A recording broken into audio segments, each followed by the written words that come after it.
Ali Asgar and Abdullah degree college মাঠ প্রাঙ্গণে বল টুর্নামেন্টের বিশাল আয়োজন করা হয়েছে। আমরা তাই ধারাবাহিকতা দেখানোর চেষ্টা করি। আজকে গোপালপুর ম্যাচ অনুষ্ঠিত হয়েছে।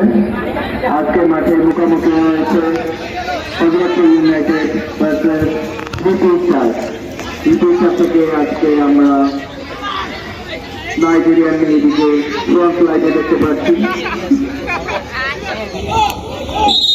মেয়েদিকে আবার রাগ করবে। আজকে আমরা দেখতে পাচ্ছি আমাদের সেই কুখ্যাত জিনিস, তাহলে 500 টাকা পুরস্কার, মোট 600 টাকা পুরস্কার। দেখা যাক কি হয়। আজকে প্রস্তুত পাওয়ার জন্য সামনে চলে এসেছে জেলার বাইকুল জুয়েল। এগিয়ে যাওয়ার চেষ্টা, সুন্দরভাবে তুলকে কাটিয়ে ছিল কিন্তু কাজ হয়নি। আজকের মতো কিছু পরিবর্তন দেখতে পাচ্ছি। ডিফেন্ডাররা উপরে চলে আসছে আর স্ট্রাইকাররা নিচে খেলতেছে।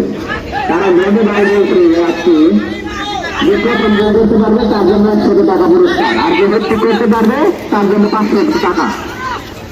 আজকে দেখা যাচ্ছে যে উপরে চলে আসছে একটা গোল করতে পারবে কিনা, কিন্তু সুন্দরভাবে গোল করার চেষ্টা হিসাবে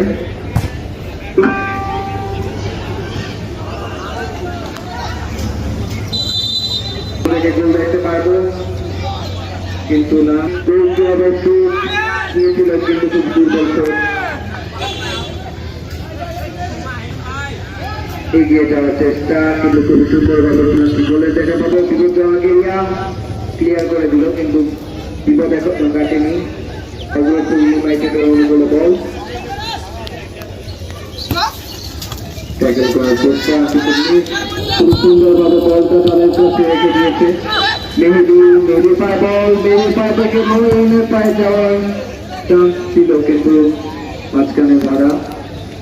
খুব সুন্দরভাবে এগিয়ে যাচ্ছে রহমান। এখনো গোল হওয়ার সম্ভাবনা, গোল কি হবে? আউটকিক আশিক ভাই থেকে মেহেদি।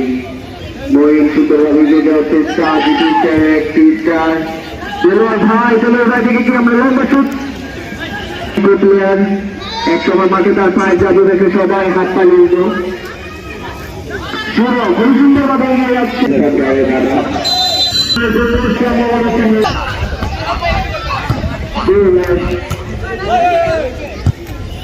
খুবই সুন্দর একটা পাস, খুবই সুন্দরভাবে অ্যাটাক করে যাচ্ছে।